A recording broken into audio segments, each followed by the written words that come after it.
नमस्कार दोस्तों, आज फिर आपका स्वागत है क्राउन इमिग्रेशन के यूट्यूब चैनल पर। तो आज का जो हमारा विषय है ये भी स्टडी इन शेंगन कंट्रीज़, जो 29 शेंगन कंट्रीज़ हैं उससे रिलेटेड रहेगा। मैंने प्रीवियस वीडियो में बताया था कि हम इसकी 3 सीरीज़ लेकर आएंगे, 3 पार्ट लेकर आएंगे। पहला पार्ट ऑलरेडी मैंने बना दिया है जिसके अंदर मैंने 10 कंट्रीज़ कवर की थी शेंगन की। तो इस पार्ट में भी मैं 10 करूँगा, जो नेक्स्ट पार्ट आएगा तो उसमें भी मैं जो रिमेनिंग कंट्रीज़ रह जाएंगी उसको कवर करूँगा। तो आज की वीडियो के अंदर जो 10 कंट्रीज़ हैं पहले मैं उनके बारे में बता देता हूँ। हम इसके अंदर जो कवर करेंगे, ग्रीस को कवर करेंगे, हंगरी को कवर करेंगे, इसके अलावा आइसलैंड को कवर करेंगे और आइसलैंड के बाद इटली को कवर करेंगे, लिस्टनस्टाइन को कवर करेंगे, लाटविया, लिथुआनिया, लग्जमबर्ग को कवर करेंगे, माल्टा और नीदरलैंड्स को कवर करेंगे। ये 10 कंट्रीज़ को मैं इस वीडियो के अंदर कवर करूँगा। तो अगर आपने मेरा फर्स्ट पार्ट अभी तक नहीं देखा है तो उसका लिंक भी मैंने सेपरेटली अपने डिस्क्रिप्शन बॉक्स में लगाया है, वहाँ जाकर उन 10 कंट्रीज़ की भी इंफॉर्मेशन ले सकते हैं। तो ये 3 पार्ट में आएगी, मैं रिपीट कर देता हूँ। ये हमारा सेकंड पार्ट है, study in Schengen country part 2। तो इसके अंदर कवर क्या करना है, जो जैसे मैंने प्रीवियस वीडियो के अंदर कवर किया था। तो सबसे पहले जो बच्चों के क्वेश्चंस रहते हैं कि सर उन जिन कंट्रीज़ में मैंने जाना है वहाँ की पब्लिक यूनिवर्सिटीज़ की ट्यूशन फीसेस क्या है, वहाँ पर इंटरनेशनल स्टूडेंट को पार्ट टाइम वर्किंग अलाउ है या नहीं है, अगर है तो कितने आवर्स है, पोस्ट स्टडी परमिट के बारे में पूछा जाता है, एडमिशन क्राइटेरिया के बारे में पूछा जाता है, फंड्स के बारे में पूछा जाता है कि फंड्स कितने दिखाने पड़ते हैं, सेटलमेंट पॉलिसीज़ क्या है आफ्टर कंप्लीटिंग द स्टडी, क्या वहाँ पर स्पाउस या डिपेंडेंट बच्चे जा सकते हैं या नहीं जा सकते हैं। ये चीज़ें हर एक कंट्री से रिलेटेड मैं कवर करूँगा। ये जितनी भी मैंने 10 कंट्रीज़ आपको बताई हैं, इन 10 कंट्रीज़ के ये लेकर चलिए कि हमारी प्लेलिस्टें हैं। उन 10 कंट्रीज़ की प्लेलिस्टों के लिंक भी मैंने डिस्क्रिप्शन बॉक्स में लगाए हैं। हर एक प्लेलिस्ट के अंदर आपको 20-20, 50-50, 100-100 वीडियोस मिल सकती हैं। उन वीडियोस को वॉच करने के बाद आपने डिसीजन लेना है कि आपने कौन से कंसल्टेंट के थ्रू अपना केस प्रोसेस करना है। तो सबसे पहले हम ग्रीस से जो है उसके ऊपर डिस्कस करते हैं। तो मैं ऑलवेज हर एक स्टूडेंट को यही रिकमेंड करता हूं कि only think about public universities अगर आपने शेंगन में जाना है। तो हम ग्रीस में भी बच्चों को वहाँ की एक्सक्लूसिवली पब्लिक यूनिवर्सिटीज़ में भेजते हैं। ग्रीस में हम बच्चों को MBBS के लिए भी भेजते हैं। तो ग्रीस की पब्लिक यूनिवर्सिटीज़ के भी पोर्टल ओपन हो चुके हैं। ग्रीस में आपको बैचलर में बहुत ही एक्सेप्शनल इंग्लिश टॉट में प्रोग्राम्स मिलेंगे वहाँ की पब्लिक यूनिवर्सिटीज़ में। तो मास्टर के हर एक स्ट्रीम में आपको मिल सकते हैं, मैनेजमेंट में, कोई इंजीनियरिंग में, अगर आपने लॉ से रिलेटेड करनी है, मेडिकल से रिलेटेड बहुत सारे आपको मास्टर डिग्रीज मिल सकती हैं। जिन्होंने ऑलरेडी अपनी BSc मेडिकल से की हुई है, MBBS की हुई है, BDS की हुई है, नर्सिंग की हुई है, मेडिकल प्रोफेशन में कोई भी डिग्री की हुई है, उनको मास्टर में वहाँ पर नंबर ऑफ प्रोग्राम्स मिल सकते हैं। विद और विदाउट IELTS अप्लाई कर सकते हैं। ट्यूशन फीसेस के बारे में डिस्कस करूं तो वहाँ की जो ट्यूशन फीसेस है 3000 यूरो से लेकर 5000 यूरो की है वहाँ की पब्लिक यूनिवर्सिटीज़ की। स्पाउस को आप अकॉम्पनी नहीं कर पाएंगे इस कंट्री में। वर्किंग राइट है 20 hours in a week after completing the study. यहाँ पर पोस्ट स्टडी परमिट 1 साल का स्टूडेंट को मिलता है। सेटलमेंट पॉलिसी इंटरनेशनल स्टूडेंट्स के लिए काफ़ी टफ है। तो अभी डिसीजन आपका है, आप हमसे क्या चाहते हैं। आपकी प्रोफाइल को रिव्यू करने के बाद हम आपको बता सकते हैं कि आपके लिए ग्रीस अप्रोप्रिएट रहेगा या नहीं रहेगा। फंड्स के बारे में भी डिस्कस करेंगे। बच्चे को 10 लाख के फंड्स भी यहाँ पर दिखाने पड़ते हैं और पुलिस क्लियरेंस सर्टिफिकेट भी मैंडेटरी है एट द टाइम ऑफ जब आपने अपना यहाँ पर वीज़ा अप्लाई करना होता है। तो अभी आते हैं हंगरी के ऊपर। हंगरी में भी crown immigration number of students को पढ़ने के लिए भेजती है। हंगेरियन स्टाइपेंडियन प्रोग्राम है जिसमें आप इंटायर स्टडी हंगरी में फ्री ऑफ कॉस्ट ले सकते हैं।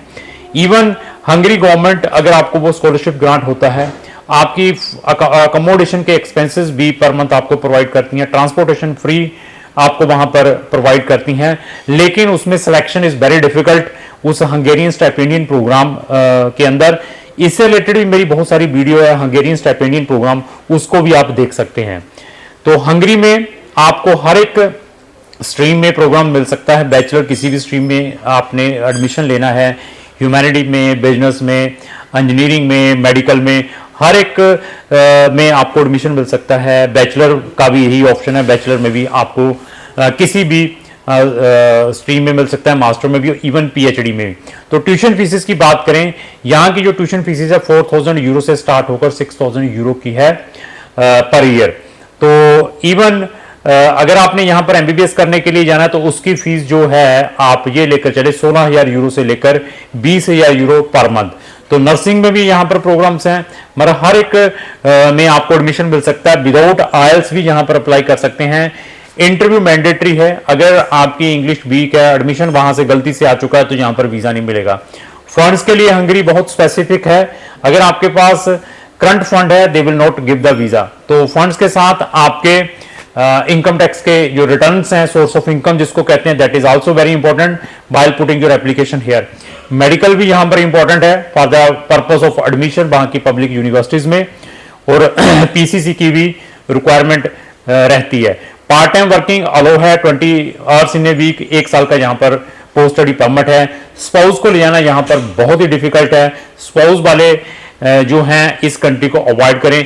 Settlement policy for international student काफी लीनियंट है, क्योंकि आफ्टर स्टडी आप अपने वीजा को इवन बिजनेस में भी कन्वर्ट कर सकते हैं, आपको इजीली वहां पर किसी भी टाइप की जॉब मिलती है उसमें भी कन्वर्ट कर सकते हैं। तो इसकी जो सेटलमेंट पॉलिसी है इंटरनेशनल स्टूडेंट्स के लिए काफी लीनियंट है। तो उसके बाद हम कंट्री का नाम है जो यूरोप की सबसे छोटी कंट्री है, लिechtenstein। तो एक ही यूनिवर्सिटी है लिechtenstein, तो यहां पर भी CHF चलते हैं जिसको हम स्विस फ्रैंक कहते हैं। तो यहाँ की जो यूनिवर्सिटी की जो फीस है जस्ट ये लेकर चलें, साल की 1.5 लाख की फीस है अगर आपने लिechtenstein पढ़ने के लिए जाना है। Very expensive country in the world है ये, और सबसे छोटी कंट्री है। यहाँ की पब्लिक यूनिवर्सिटीज में आपने बैचलर मास्टर इंग्लिश टॉप में करनी है तो सेम पैटर्न यूज किया जाता है जो स्विट्जरलैंड में, जो जर्मनी में यूज होता है। तो अगर आपने यहां पर पढ़ने के लिए जाना है, क्राउन इमिग्रेशन आपकी हेल्प कर सकती है। तो यहां पर वर्किंग राइट्स काफी रिस्ट्रिक्टेड है, 15 आवर्स इन ए वीक है। तो पोस्ट स्टडी परमिट सिर्फ आपको 6 मंथ का यहां पर मिलता है। सेटलमेंट पॉलिसी सबसे टफेस्ट है लिechtenstein में भी, लेकिन यूनिवर्सिटी जिसमें आपने जाना है, यूनिवर्सिटी ऑफ लिechtenstein, that is the best university in the world है। गूगल पर भी आप चेक कर सकते हैं। तो अगर आप इकोनॉमिकल स्टडी चाहते हैं, this is the best option उन स्टूडेंट्स के लिए जो एकेडमिक बाइक बहुत अच्छे हैं, तो उनको हम यहां पर बेस्ट से बेस्ट ऑप्शंस प्रोवाइड कर सकते हैं। तो लाटविया के बारे में अभी डिस्कस करेंगे। लाटविया बहुत ही हॉट प्रोडक्ट है मार्केट के अंदर, नंबर ऑफ कंसल्टेंट इसको प्रमोट करते हैं। लाटविया में केस डालने से पहले आप हमारी नंबर ऑफ सक्सेस स्टोरीज और नंबर ऑफ वीडियोस जरूर वॉच करें, thereafter take the decision कि आपको लाटविया में जाना चाहिए या नहीं जाना चाहिए। तो लाटविया में हर एक स्टूडेंट अप्लाई कर सकता है। अगर आपने बैचलर में डालना है तो आपकी एज 25 से कम होनी चाहिए, आपके जो परसेंटेज है 60 या 60 से प्लस होने चाहिए अगर आपने अपने केस के रिजल्ट्स लेने हैं एडमिशंस के या वीजा के। वहां की प्राइवेट यूनिवर्सिटीज को अवॉइड करें, they are only distributing the admissions, but आपको वीजा नहीं मिल पाएगा और आपकी फीस भी वहां पर स्टक हो सकती है। ऐसे प्रिकॉशन जरूर आपने लेने हैं। लाटविया में केस डालने से पहले we are checking the confidence level of the student, since उसके पीछे कुछ रीजंस हैं, क्योंकि वहां की मैक्सिमम यूनिवर्सिटीज जो है बच्चे को admission on the basis of interview देती हैं, वहीं से वो बच्चे की इंटेंशन चेक कर लेती है कि ये बच्चा पढ़ने वाला है जहां सिर्फ as a transit country use करने वाला है लाटविया को और अनदर शेंगन कंट्रीज में जाने के लिए आ रहा है। तो इसी तरीके से यहां की जो एम्बेसी इंटरव्यू भी मैंडेटरी है बैचलर वाले स्टूडेंट्स के लिए। तो मास्टर वाले स्टूडेंट्स के लिए लाटविया इनकैशमेंट है, मैं फिर बता दूं, इट इज द इनकैशमेंट जिन्होंने वहां पर मास्टर करने के लिए जाना है। तो इनकैशमेंट क्या है? लाटवियन गवर्नमेंट ने इंटरनेशनल स्टूडेंट्स की जो एम्बेसी फीस है उसको वेवर किया हुआ है। लाटविया एम्बेसी की इंटरव्यू भी वेवर है मास्टर स्टूडेंट्स के लिए। तो आप अपनी विदाउट अपॉइंटमेंट लेकर भी अपनी फाइल सबमिट करवा सकते हैं लाटविया एम्बेसी में अगर आप मास्टर में जा रहे हैं। तो दिस इज द प्रिविलेज, और इसको जो मास्टर वाले स्टूडेंट डेफिनेटली इनकैश करें। प्रोफाइल चेक करने के बाद मैं बता सकता हूं कि आपका एडमिशन कौन से प्रोग्राम में, कौन सी यूनिवर्सिटीज में इजीली आ सकता है लाटविया में। तो फंड्स के बारे में डिस्कस करेंगे। तो फंड्स स्टूडेंट के अकाउंट में होने चाहिए 8 से लेकर 10 लाख रुपया, और साथ में सोर्स ऑफ इनकम क्या है, हेलो वेरीफाई क्या है, एआईसी डिसीजन क्या है, ओसीएमए क्या है, इससे रिलेटेड हमारी बहुत सारी वीडियो, उनको जरूर वॉच करें। लाटविया का केस प्रीवियसली रिफ्यूज्ड है, तो आप हमारा फ्री ऑफ कॉस्ट ओपिनियन ले सकते हैं। ओपिनियन के लिए हमारा एक डेडिकेटेड फॉर्म है, हम ओपिनियन आपको 5 मिनट फ्री ऑफ कॉस्ट देते हैं। 5 मिनट से ज्यादा हमसे डिस्कशन करना चाहते हैं तो दैट इज पेड सर्विसेज है। तो हमने अपना जो असेसमेंट फॉर्म है उसके भी लिंक डिस्क्रिप्शन बॉक्स में लगाए हैं। तो अगर आप अपनी फाइल असेस करवाना चाहते हैं तो उस फॉर्म को भर के भेजें। तो working right 20 hours in a week है, पोस्ट स्टडी परमिट 1 साल का है।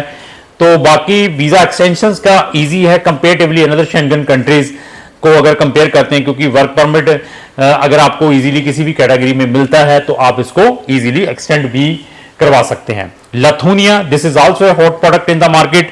तो लथूनिया में सबसे बड़ा बेनिफिट ये है कि शेंगन कंट्री है, इकोनॉमिकल फीसिस है, 2500 यूरो से लेकर 4000 यूरो की फीस है आपको ह्यूमैनिटी, बिजनेस और इंजीनियरिंग प्रोग्राम में। एमबीबीएस के लिए जाना है तो उसकी 14,000 यूरो की फीस है, थ्रू एंट्रेंस एग्जाम एडमिशन मिलता है एमबीबीएस में। लेकिन अनदर प्रोग्राम्स में विदाउट इंटरव्यू भी आपका एडमिशन आ सकता है। कुछ प्रोग्राम्स में they are taking the interview, again depend. तो फंड बहुत इंपॉर्टेंट है जो कि स्टूडेंट के अकाउंट में होने चाहिए। सरनेम बहुत इंपॉर्टेंट है, जब आपने लथूनिया का स्टूडेंट एडमिशन या वीजा अप्लाई करना है, विदाउट सरनेम आप अपना एडमिशन और वीजा अप्लाई नहीं कर पाएंगे। तो इसी तरीके से यहां पर भी पोस्ट स्टडी परमिट 1 साल का है, 9 मंथ का मिलता है, और दूसरा part time 20 hours in a week student काम कर सकता है। तो लथूनिया का वीजा सक्सेस रेट कंपेरेटिवली बहुत अच्छा है। ना लाटविया में ना लथूनिया में आप अपनी स्पाउस को अकम्पनी नहीं कर सकते। उसके बाद लग्जमबर्ग आता है। लग्जमबर्ग ये भी एक लेकर चलिए बहुत ही एक्सपेंसिव कंट्री है जो कि इंटरनेशनल स्टूडेंट को फ्री में स्टडी प्रोवाइड करती है। यूनिवर्सिटी ऑफ लग्जमबर्ग एक ही यूनिवर्सिटी है, वहां पर प्राइवेट भी 3-4 यूनिवर्सिटीज हैं जिनकी फीस 15,000 यूरो से लेकर 20,000 यूरो की है। तो यहां पर एडमिशन लेना बहुत ही टफेस्ट है, कंपटीशन है वर्ल्ड लेवल का। यहां पर फ्री वर्ड यूज होता है तो वहां पर नंबर ऑफ स्टूडेंट्स एप्लीकेशंस डालते हैं। तो अगर आपने यहां पर एप्लीकेशंस डालनी है, आपके परसेंटेज वेरी इंपॉर्टेंट, आपके बैचलर में कितने परसेंटेज है, आपकी बैचलर कितने साल की है, इन सब चीजों को देखकर आपने अपना एडमिशन डालना है। लग्जमबर्ग को हम पिछले 4 साल से डील कर रहे हैं। इस साल से लग्जमबर्ग यूनिवर्सिटी ने अपनी एप्लीकेशन फीस भी 50 यूरो इंट्रोड्यूस कर दी है। प्रीवियसली जितने भी साल हमने काम किया है फ्री ऑफ कॉस्ट अप्लाई होता था, तो उसके पीछे रीजन ये है कि यहां पर unnecessary number of students applications डालते हैं। इंडियन स्टूडेंट बैचलर डिग्री के लिए लग्जमबर्ग में एलिजिबल नहीं है। बहुत सारे YouTubers MBBS free in Luxembourg करके प्रमोट करते हैं। आपको इंजीनियरिंग आप फ्री में लग्जमबर्ग में प्रमोट कर सकते हैं। तो उन स्टूडेंट को वार्निंग है कि आप अपना टाइम और मनी वेस्ट ना करें। लग्जमबर्ग में part time working 50 hours in a week है। यहां पर 6 मंथ का पोस्ट स्टडी परमिट मिलता है। स्पाउस को ले जाना यहां पर it is very difficult. Italy के बारे में डिस्कस करेंगे। इटली फ्री के नाम पर मार्केट के अंदर प्रमोट होती है। यहां पर स्टूडेंट्स को मोटिवेशन दिया जाता है कि 5200 यूरो से लेकर 7200 यूरो का स्कॉलरशिप भी इटली गवर्नमेंट प्रोवाइड करती है, इसमें कोई डाउट नहीं है।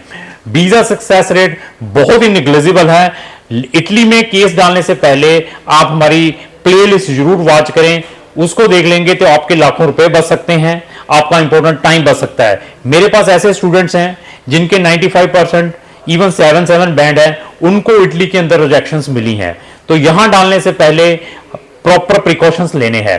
तो इटली में हर एक प्रोग्राम में एडमिशन मिल सकता है। अगर आप इटली से प्रीवियसली रिफ्यूज्ड हैं, मैं आपको बता सकता हूं कि आपके लिए फर्दर कौन सी कंट्री के ऑप्शंस हैं। जो बच्चे ऑलरेडी इनसाइड यूरोपियन कंट्रीज में हैं, वो इटली में फ्री स्टडी के लिए आना चाहते हैं, वो इसको 100% इन कैश कर सकते हैं। उसमें भी क्राउन इमिग्रेशन आपकी सर्विस प्रोवाइड कर सकता है। सीमिया का पोर्टल ऑलरेडी इटली का ओपन हो चुका है। डीओवी के पोर्टल ऑलरेडी ओपन हो चुके हैं।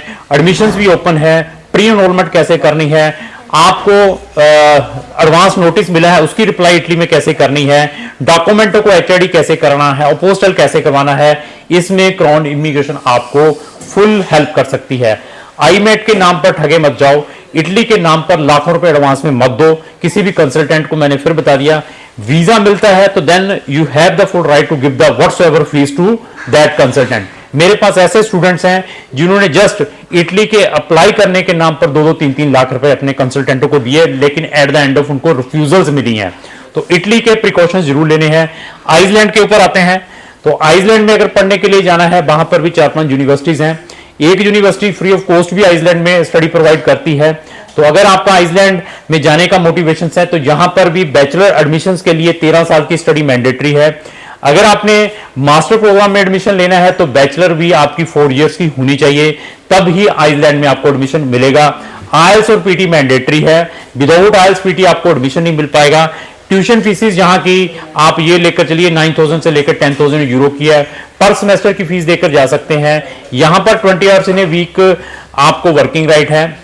आइसलैंड में भी स्टूडेंट अपनी स्पाउस को साथ में अकॉम्पनी कर सकता है और after completing the study post study permit 1 साल का एप्लीकेबल है आइसलैंड के लिए।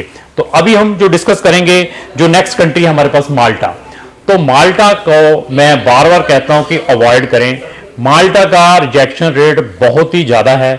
क्यों? इसके पीछे रीजन ये है कि माल्टा में एडमिशन लेना, वहां के प्राइवेट छोटे छोटे कॉलेज हैं, वो डिस्ट्रीब्यूशन होते हैं। आप किसी भी कॉलेज में अपना केस डालेंगे, क्योंकि जो वीक स्टूडेंट होते हैं उनको ये लगता है कि मुझे कहीं हो नहीं पाएगा, तो जो कंसल्टेंट है उनका माल्टा जैसी कंट्री में ट्राइयां करवाते हैं। तो अभी आप 50% वाले, 55% वाले, आर्ट्स वाले स्टूडेंट, इंग्लिश आती नहीं है, माल्टा में अप्लाई कर रहे हैं तो 99% आपको वीजा नहीं मिलेगा। माल्टा में टाइम और मनी वेस्ट ना करें, मैं बार बार स्टूडेंट्स को बताता हूं, क्योंकि हमारी वीडियोस वॉच करने के बाद नंबर ऑफ स्टूडेंट्स हमें अप्रोच करते हैं जब उनको प्रीवियस बैड एक्सपीरियंस रहता है कि हमारे साथ ये हैपनिंग हुई है। हमने फिर बताया, हम कंप्लीट प्रोफाइल को एनालाइज करते हैं, बच्चे की कम्युनिकेशन, फंड्स, परसेंटेज क्या है, कहां पर वीजा आने की चांसेस है। माल्टा में डालना है तो यूनिवर्सिटी ऑफ माल्टा में ओनली डालने की कोशिश करें। वहां पर एडमिशन लेना it is really very difficult. Proper IELTS होना चाहिए, प्रॉपर परसेंटेज होने चाहिए। अगर उसमें एडमिशन आया है तो आपको 90 से 95% माल्टा का वीजा मिल सकता है। प्राइवेट छोटे छोटे कॉलेजेस को अवॉइड करें, मैं बार बार बताता हूं। माल्टा में भी पार्ट टाइम वर्क कर सकते हैं। यहां पर 20 घंटे है, 1 साल का पोस्ट स्टडी परमिट है। स्पाउस को यहां ले जाना बहुत ही डिफिकल्ट है। लास्ट कंट्री है नीदरलैंड्स। तो नीदरलैंड्स, जिसको हम हॉलैंड भी कहते हैं, तो यहां पर भी हम नंबर ऑफ स्टूडेंट्स को भेजते हैं। तो नीदरलैंड के अंदर मतलब top universities in the world है, क्यूएस वर्ल्ड रैंकिंग यूनिवर्सिटीज। अगर आप डालेंगे 500 QS world universities in the Google, तो आपको 15-20 यूनिवर्सिटीज नीदरलैंड्स की मिलेगी। एजुकेशन में that is the best country, but it is very very expensive है, उसको मैं अवॉइड करता हूं। बट प्रोफाइल देखने के बाद कि आपको जाना चाहिए या नहीं जाना चाहिए। वीजा सक्सेस रेट नीदरलैंड का फंटास्टिक है, वीजा में there is no any problem. Fees की बात करते हैं तो यहां पर 1 साल अगर आपके पास 24,000 यूरो का, 24,000 यूरो का बजट है, मतलब 20 से लेकर 24 लाख का, तभी नीदरलैंड में डालने का फायदा है। यहां पर आप अपनी स्पाउस को भी ले जा सकते हैं। वो कैसे? क्योंकि बच्चे को अपने living expenses as a blocked account, जिसको हम जीआईसी कहते हैं, एफटीएस कहते हैं, 12,000 यूरो साथ में कैरी करना पड़ता है। प्लस यहाँ की जो यूनिवर्सिटीज की फीस है 8,000 से लेकर 9,000 यूरो, और 2,000 यूरो आपके इंश्योरेंस के ऊपर है। आईएनडी फीस लगाकर अप्रोक्स 20 से 24,000 यूरो लगता है बच्चे का। तो अगर आपका इतना बजट है तो वीजा में there is no any problem in इसमें नीदरलैंड में। वर्किंग राइट्स यहां पर सिर्फ 15 घंटे बच्चा काम कर सकता है इन a week. Post study permit सिर्फ 6 मंथ का है। तो अभी डिसीजन आपका है, आपको लग्जमबर्ग जाना चाहिए या नहीं जाना चाहिए। ये देखिए, ये 10 कंट्री मैंने आई थिंक 14-15 मिनट के अंदर कवर की है। ऐसा एक्सपीरियंस अगर आपके कंसल्टेंट के पास है तो आंखें बंद करके अपना केस उस कंसल्टेंट को देने की कोशिश करें, instead of wasting the time motivations, visa देख देख कर कि उसके वीजा आ गए तो आपके भी वीजा आ जाएंगे। तो अभी ये मेरा सेकंड पार्ट था। जो मेरा थर्ड पार्ट है, जो रिमेनिंग कंट्रीज रहेंगी उसमें डिस्कस करूंगा। तो लास्ट में मेरी यही रिक्वेस्ट है कि अगर आपको जो मेरी वीडियो अच्छी लगी उसको लाइक एंड शेयर करना ना भूलें। Thank you.